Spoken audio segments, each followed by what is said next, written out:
संस्थेचा तंत्रज्ञान आधारित बहुढंगी शालेय तथा शालेय कृतींद्वारे विद्यार्थ्यांच्या बहुआयामी सक्षमतांचा विकास करून त्यांना भविष्यवेधी आव्हानांसाठी तयार करणे हे माझ्या नवोपक्रमाचे नाव आहे.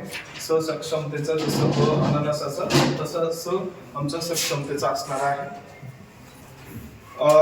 नवोपक्रमाचं जे मेन ध्येय होतं ते होतं विद्यार्थ्यांमध्ये अध्ययन, भाषिक, वैचारिक, समीक्षात्मक, तांत्रिक, अभिव्यक्ती, तार्किक आणि आर्थिक सक्षमता वाढवणे आणि तंत्रज्ञानाचा वापर करणे. तर मुलांना आपण सध्या जाणतो की आता ह्या नवोपक्रमाची गरज का भासली, तर डिजिटल युगाची मागणी सध्या आपण सर्वत्र बघतोय की सर्वत्र डिजिटलायझेशन झालेले, त्यामुळे आपल्याला त्याची गरज भासते. त्याचप्रमाणे व्यावहारिक ज्ञानाचा अभाव मुलांना बऱ्याचदा आपण बघतो. आपण स्वतः जरी बँकेमध्ये गेलो तर आपल्याला दिसतं की प्रत्येक जण कोणी पेन मागतंय, स्लिप भरून दे, पुढे तुम्हाला कळेलच की याचा का संबंध मी जोडला. त्याचप्रमाणे कौशल्य आधारित शिक्षण NEP 2020 नुसार आपल्याला माहिती आहे की कशा पद्धतीने कौशल्य आधारित सर्व गोष्टी आपल्याला आता करायच्या आहे आणि भविष्यवेधी तयारी ही काही कृतींमध्ये आपल्याला पुढे दिसेलच. महत्व बहुआयामी विकास, आत्मविश्वासामध्ये वाढ, नाविन्यपूर्ण अध्यापन, आनंददायी शिक्षण आणि बदल या सर्व गोष्टींवर आधारित हा संपूर्ण उपक्रम माझा केलेला आहे. त्यामध्ये आता सर्वात प्रथम नाविन्यता काय की नवीनपणा याच्यामध्ये काय दिसून आलं, तर सगळ्यात पहिले एकात्मिक दृष्टिकोन जो आहे म्हणजे इंटिग्रेटेड अप्रोच आपल्याला दिसेल की सगळ्या विषयांचा किंवा सगळ्या बहुआयामी ज्याला आपण म्हणतो किंवा बहुढंगी याच्यामध्ये आपण बहुआयामी जसे NEP मध्ये मेन मुद्दा जो आहे तर तो बहुआयामी आणि सर्व विषयांसंदर्भातलं इंटिग्रेटेड शिक्षण, तर याच्यावर हा पूर्णपणे फोकस असणार आहे. याच्यामध्ये टोटल 9 कृती करण्यात आलेल्या आहेत. त्या वेगवेगळ्या कृतीमधून आपण विद्यार्थ्यांना विविध दृष्ट्या सक्षम कसं करायचं ह्या पद्धतीने आपण ध्येय ठेवलेले. त्याच्यामध्ये शिक्षण, तंत्रज्ञान आणि व्यवहार या 3 मूलभूत गोष्टी आपल्या आहेत. त्याचप्रमाणे कृत्रिम बुद्धिमत्तेचा शालेय वापर. बऱ्याचदा आपण म्हणतो की AI जे आलेलं आहे तर आपण म्हणतो की सॉफ्टवेअर कंपनीज किंवा इकडे तिकडे या ठिकाणी आपल्याला ते कॉर्पोरेट मध्ये वापरायला भेटतं. तर तसं नसून आपण शालेय कामामध्ये पण ते कशा पद्धतीने करू शकतो हे तुम्हाला पुढच्या काही मिनिटांमध्ये मी दाखवायचा प्रयत्न करेल. त्याचप्रमाणे प्रत्यक्ष व्यावहारिक अनुभव, तर मुलांना प्रत्यक्ष व्यावहारिक अनुभव कशा पद्धतीने मिळणार आहे, व्यावहारिक ज्ञान कशा पद्धतीने जागृत करायचं या सर्व गोष्टी आहेत. त्याचप्रमाणे गेमिफिकेशन आणि तंत्रज्ञान, याच्यामध्ये ऑनलाईन गेम्स आपण तयार केले होते ते कशा पद्धतीने वर्क केले, त्याचा आपल्याला शिक्षणामध्ये कसा उपयोग होऊ शकतो या सर्व गोष्टी याच्यामध्ये नवीन पद्धतीने आपण दाखवलेल्या आहेत. त्याचप्रमाणे स्वनिर्मित आणि स्वावलंबी अभ्यास. आपण बघतो शिकवत असताना फक्त मुलं स्वाध्याय लिहितात किंवा जस्ट काही बेसिक गोष्टी आपण ज्या रुटीन आहेत त्याच होतात, परंतु तसं न होता आता पुढच्या काही गोष्टी आपल्याला लक्षात येईल. त्याचप्रमाणे पाक्षिक उत्तम आणि बहुआयामी या 2 मेन किंवा बहु आपण आयामी या गोष्टीवर फोकस केलेला आहे. पुढे जाऊया. पुढचं जे आहे तो उपक्रमाचे नियोजन आणि प्रत्यक्ष कारवाई. उद्दिष्ट जे आहे की वेगवेगळ्या सक्षमता आपल्याला विद्यार्थ्यांमध्ये आणायच्या आहे.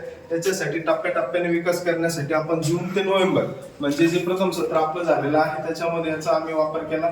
याच्यातल्या काही ज्या कृती आहेत त्या निरंतर सुरू आहेत आणि त्या होपफुली माझं ध्येय आहे की ह्या कंटिन्यू शाळेमध्ये कसं सुरू राहतील याच्यासाठी मी विशेष प्रयत्न करत राहणार. त्याच्यामध्ये कृती क्रमांक 1 आहे विज्ञान स्वनिर्मित प्रश्न पेढी. मी 6वी 7वी 8वीला विज्ञान शिकवतो आणि त्याच्यामध्ये ते शिकवत असताना आपण बघतो की NMMS सारखी परीक्षा 8वीच्या विद्यार्थ्यांना आहे. विज्ञान हा विषय आहे, परंतु आपण बघत आलो आपलं जे नेहमीच शिकवणं आहे त्याच्यामध्ये आपण मुलांना फक्त स्वाध्याय तयार करायला लावतो. माझे जे विद्यार्थी त्यांना मी काय केलं की 1 लाइनर जे क्वेश्चन्स असतात ते कसे तयार करायचे हे शिकवलं. याची थोडीशी पूर्वतयारी आम्ही मागच्या सेकंड टर्म मध्ये केली होती मागच्या वर्षीच्या, आणि मुलांना त्याची सवय लागली. 50 प्रश्नांचं त्यांना लिमिट देण्यात आलेलं आहे. तुम्हाला ज्या पद्धतीने वाटेल त्या पद्धतीने करा. काही चुका होतात ते सांगण्यात आल्या. तुम्हाला सांगायला मला आनंद वाटेल की काही मुली अशा आहेत सर मॅडम की जवळपास ते 200 पर्यंत प्रश्न एका धड्यावर काढून टाकतात. याच्याने होतं काय की एक तर स्वनिर्मिती होते, स्वावलंबन वाढतंय, स्वतः अभ्यास करताय, मुलं वाचत नाही. आपण स्वतः जाणतो आजकाल गुगल करून बघतात, उत्तर लिहितात किंवा ऐकतात. याच्याने 1 लाइनरचा प्रॉब्लेम सॉल्व्ह झाला. त्याचप्रमाणे जे आपले वस्तुनिष्ठ प्रश्न असतात परीक्षांमध्ये त्याच्यामध्ये पण त्याचा त्यांना बेनिफिट होऊ लागला आणि हे निरंतर सुरू आहे. काही ऍडिशनल वर्क नाही जे आपण करतोय तेच, आणि मुलांना स्वतः आवड लागली आणि त्या गोष्टी सुरू झाल्या. पुढं विज्ञान विषयाची इंग्रजी शब्द संपदा. मी स्वतः सायन्सचा स्टुडंट होतो. मी मराठी माध्यमातून शिकलेलो आहे 10वी पर्यंत. 11वीला जेव्हा गेलो तर 11वी मध्ये काहीच समजलं नाही. की नेमकं काय शिकवतंय, कसं शिकवतंय, काय होतं, हेच सगळं होतं. फोटोसिंथेसिसला प्रकाश संश्लेषण म्हणतात हे माहीतच नाही, म्हणजे प्रकाश संश्लेषणला फोटोसिंथेसिस हे माहित नाही, बरोबर आहे की नाही, आपल्याला जे शिकवण्यात आलं. मग त्याच्यामुळे झालं काय, तर हा जो लर्निंग गॅप आहे, विद्यार्थ्यांना कन्सेप्ट माहिती आहे परंतु त्याचं इंग्लिश नाव काय हे माहित नसतं. तर आपल्या पुस्तकामध्ये इंग्लिश आपल्याला नावं दिलेली आहेत, तर त्याचाच वापर केला आणि विद्यार्थ्यांच्या अशा वह्या तयार केल्या. आणि त्याच्यामध्ये मुलं एक जो शब्द आहे तो असा स्पेलिंग जसं आपण देतो त्या पद्धतीने स्पेलिंग लिहू लागले, स्पेलिंग पाठ करू लागले. स्पेलिंग जरी पाठ, मी त्यांना टार्गेटेड तेच ठेवलंय, स्पेलिंग पाठ झालं, पाठ जरी नाही झालं तरी झालं, फक्त प्रेशरला दाब म्हणता एवढं लक्षात ठेवायचंय. जेव्हा आपण आकललो म्हणजे थोडस भविष्यवेधी आपल्याला याला म्हणता येईल आणि याचा नक्कीच मला शुअर गॅरंटी आहे की याचा बेनिफिट आपल्याला 100% होताना दिसत. शब्दही शोधायचे नाहीये, पुस्तकात ऑलरेडी दिलेले आहेत. पुढं नियमित टेस्ट सिरीज, नियोजन आणि अभिनव अंमलबजावणी. टेस्ट आपण सगळे घेतो, ओके. टेस्ट वेगळ्या पद्धतीने कशी घेण्यात आली, तर टेस्ट आपण घेतली त्याच्यामध्ये सगळ्यात आधी तर मुलांना एक वही आणायला लावली. 100 पेजेसची वही प्रत्येक विद्यार्थ्याने आणली. ती आणल्यानंतर त्याच्यामध्ये आपण त्या वह्या सगळ्या आपल्या ताब्यात घेऊन टाकल्या. मुलांना त्याच्यावर नंबरिंग करून दिली. नंबरिंग केल्यानंतर त्या वह्या सर्व माझ्या ताब्यात असतात. टेस्ट घेण्यात येते. टेस्ट घेतली, जे ऑप्शन विद्यार्थी असतात ते क्लिअर सूचना देतो. पालकांमध्ये पण एक उत्साह होता की टेस्ट होतात वगैरे, आपण सगळं करतो, फक्त थोडस एक वेगळ्या पद्धतीने आपण केलं. ही दुसरी कृती. चौथी कृती होती झाडांची माहिती आणि QR कोडची निर्मिती. शाळेमध्ये जवळपास 150+ झाडं आहेत प्रशाला शिवराई, तर सगळा परिसर त्याच्याने आहे.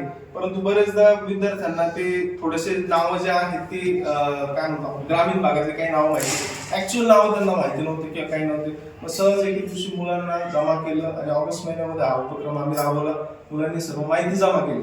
माहिती जमा केल्यानंतर मुलांना मग त्याच्यामध्ये काही करेक्शन सांगितलं, त्याचा उपयोग काय, त्याचा कशा पद्धतीने वापर केला जाऊ शकतो. अशा पद्धतीच्या माहितीचं कलेक्शन आम्ही केलं. कलेक्शन केल्यानंतर त्याच्यामध्ये विद्यार्थ्यांनी ते अशा पद्धतीने लिहून काढलं आणि याचं जे PDF आहे याला आपण ड्राईव्हवर चढवून त्याचं लिंक क्रिएट करून त्याची आपण QR कोडची निर्मिती या ठिकाणी केली आणि प्रत्येक झाडावर ते QR कोड लावले. येणाऱ्या जाणाऱ्याला दर्शनी भागामध्ये ते QR कोड दिसू लागले. 15 ऑगस्टच्या दिवशी त्याचं इनॉग्रेशन करण्यात आलं.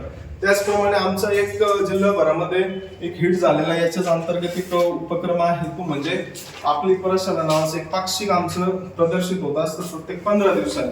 15 दिवसांनी हे झाल्यानंतर याच्यामध्ये आम्ही 15 दिवसामध्ये आमच्या शाळेमध्ये 100% काही ना काही होतच असतं. प्रशाला असल्यामुळं प्रत्येकाचा अप्रोच असतो, त्याचं पाक्षिक तयार केलं जातं. त्याला ऍक्च्युअल प्रॉपर आम्ही पेपरचं लुक दिलेलं आहे.